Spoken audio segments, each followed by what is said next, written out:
یہ جتنی بھی عبادات ہم آپ لوگ کر رہے ہیں، خاص طور پر امام زمانہ علیہ الصلاۃ والسلام کی غیبت میں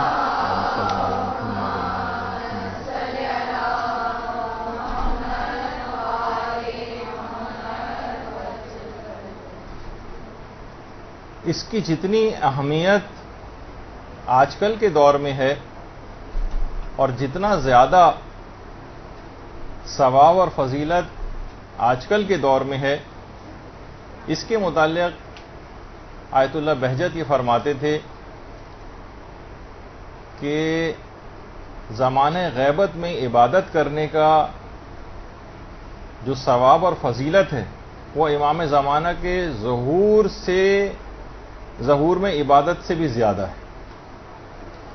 یعنی جب خود امام موجود ہوتا ہے اس سے بہت سی چیزوں میں بڑی ڈھارس رہتی ہے، بہت ساری باتیں ایسی ہوتی ہیں کہ مومن کے دل کو ایک تقویت رہتی ہے، لیکن جب کوئی بھی شخص اپنے امام سے دور ہوتا ہے، یعنی فزیکلی امام اس کے سامنے موجود نہ ہو، ان سے رابطہ کرنا اس کے لیے ممکن نہ ہو، تو پھر بہت ساری چیزوں میں اور خاص طور پر عبادت کرنے میں اس کے اعمال میں بہت سی کمی واقع ہونے لگتی۔ تو بڑی اہمیت والی بات ہے کہ آج کل کے دور میں اگر آپ اپنی عبادات کو اور اپنے شرعی وظائف کو آپ پورا کرتی رہیں گی تو بہت شرف اور فضیلت کی بات ہے، اور اس سے بھی زیادہ ہے کہ جو زمانے عصر ظہور میں آپ کریں گی۔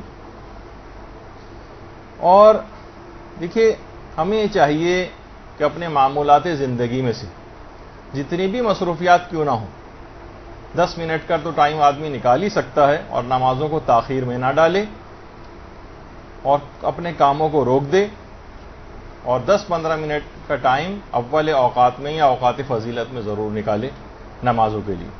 اپنے کسی بھی دنیاوی کاموں کے سلسلے میں نمازوں کو تاخیر میں نہ ڈالے۔ اسی لحاظ سے دیکھیے، صرف پچھلی مرتبہ سعودی عربی کی مثال آئی تھی کہ وہاں پر دکانیں اس لحاظ سے بند ہو جاتی ہیں، بہت سے عرب ممالک میں بھی بند ہو جاتی ہیں۔ خود ایران میں اکثر دکاندار جو اس بات کے اول وقت میں نمازوں کو پڑھنے کے شیدائی شوقین ہوتے ہیں، وہ بھی اپنی دکانوں پر اس طرح سے کہ نماز کا وقفہ جو ہے وہ دیا جاتا ہے، اور اس طرح کے کچھ بینرز لگا دیے جاتے ہیں اور لوگوں کو نماز کی طرف راغب کرنے کے لیے۔ اچھا، لیکن ہمارے ہاں دیکھیے کیا ہوتا ہے، بس یا ٹرین میں انسان کوئی سفر کر رہا ہو اور نمازوں کا وقت نکلا جا رہا ہو تو کوئی بھی شخص اس بس کو رکوانے پر اصرار نہیں کرتا۔ ہم میں اتنی بھی ہمت نہیں ہوتی کہ ہم اس بس کو رکوا لیں نماز کے لیے۔ ہاں، البتہ اگر کسی کا 50-100 روپے اگر گر جائیں اور کوئی چلتا ہوا جا رہا ہو تو ہم فوراً اسے متوجہ کرتے ہیں، ارے ارے دیکھیے آپ کے پیسے گر گئے، چیخ کر اس کو بتاتی۔ لیکن کسی کی کوئی نماز قضا ہو رہی ہو، نمازوں کا وقت نکلا جا رہا ہو، کسی کو کوئی پرواہ نہیں۔ اس کے معنی یہ ہیں کہ اس کی 50-100 روپے کے برابر بھی اہمیت کا احساس لوگوں کے دل و دماغ میں نہیں۔ اصل بات یہ ہے کہ جو نیک اور نمازی افراد ہیں وہ اپنا کام صحیح نہیں کر رہے ہیں۔ دیکھیے، کہا جاتا ہے نا کہ صرف چند سگریٹ پینے والے پورے ماحول کو دھوئیں سے آشنا کر دیتے ہیں، اور چند صرف اوباش اور غنڈے نما پورے محلے کی فضا کو مقدر کر کے رکھ دیتے ہیں اور امن و امان کو تباہ کر دیتے ہیں۔ لیکن جو نیکوکار افراد ہیں، وہ جو نمازی ہیں، وہ جو پرہیزگار ہیں، یہ اپنے ارد گرد کے ماحول کو خدا سے آشنا نہیں کرتے۔ یہ اس کے لیے صرف اپنی عبادت میں لگے رہتے ہیں خالی، یا دوسرے افراد کو اس کی ترغیب نہیں دیتے، اس کی طرف بلاتے نہیں ہیں، اس کے کوئی ایسے اقدامات نہیں کرتے ہیں۔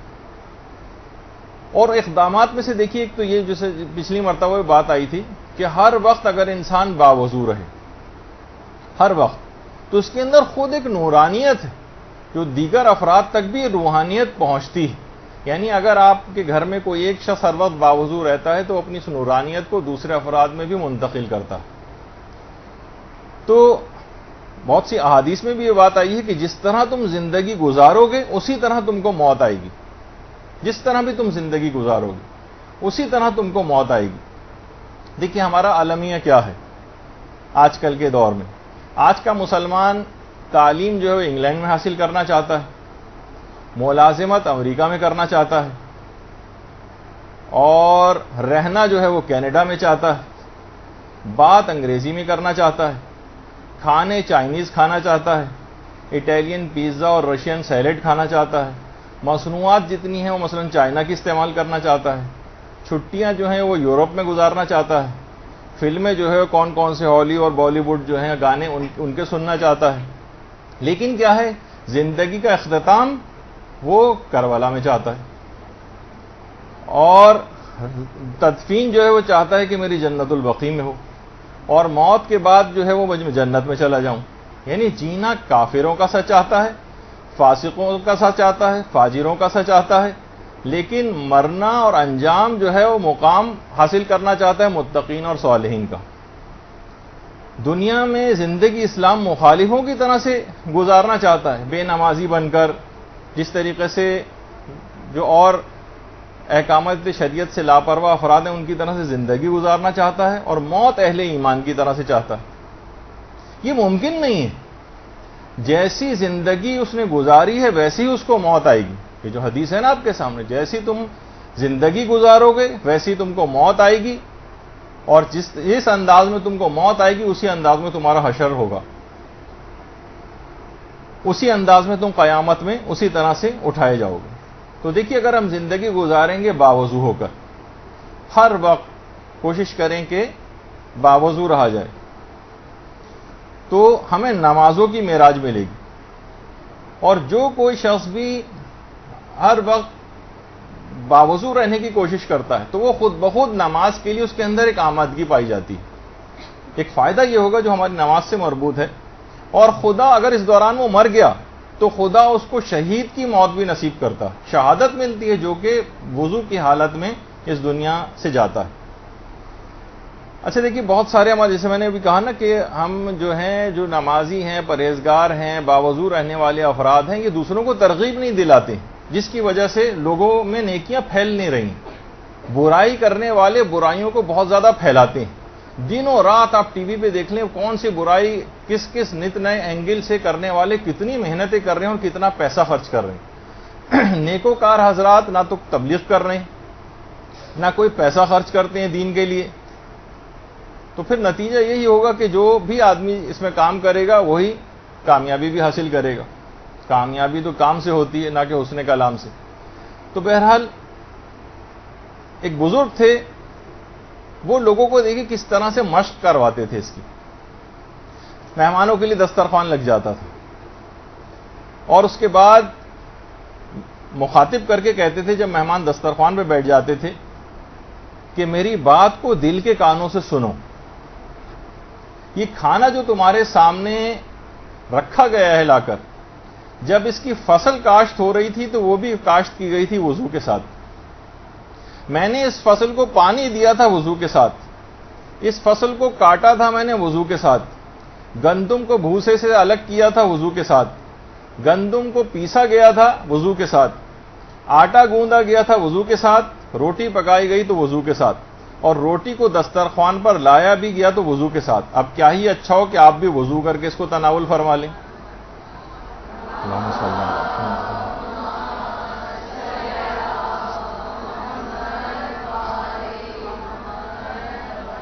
تو دیکھیے اس طرح سے یعنی مختلف حکایتوں کے اندر ملتا ہے کہ نیکوکار افراد کس کس طرح سے اس سلسلے میں کام کرتے تھے, اقدام کرتے تھے, لوگوں کو رغبت دلاتے تھے.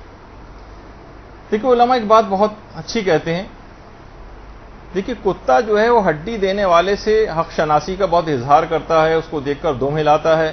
اس کے گھر کوئی اگر اجنبی یا کوئی چور آ جائے تو اپنے مالک سے نمک حلالی کرتا ہے, اس پر حملہ کر دیتا ہے اس چور کے اوپر. لیکن افسوس ہے اس انسان پر, اس مومن پر کہ خدا کی دی گئی نعمتوں کو اتنی زیادہ پانے کے باوجود اس کے سامنے سجدہ کرنے سے پہلو تہی کرتا ہے, ٹال مٹول سے کام لیتا ہے, اپنی نمازوں کو آخر اوقات میں ٹالتا جاتا ہے. کیا اس کے اندر جو وفاداری اور قدر شناسی ہے کسی کتے سے بھی کم ہے؟ یعنی کم سے کم اگر نمک حلالی سیکھنی ہے تو اس نجس العین جانور ہی سے انسان سیکھ لے، کتے سے. برحمتك يا أرحم الراحمين وصلى الله على محمد وآله الطاهرين.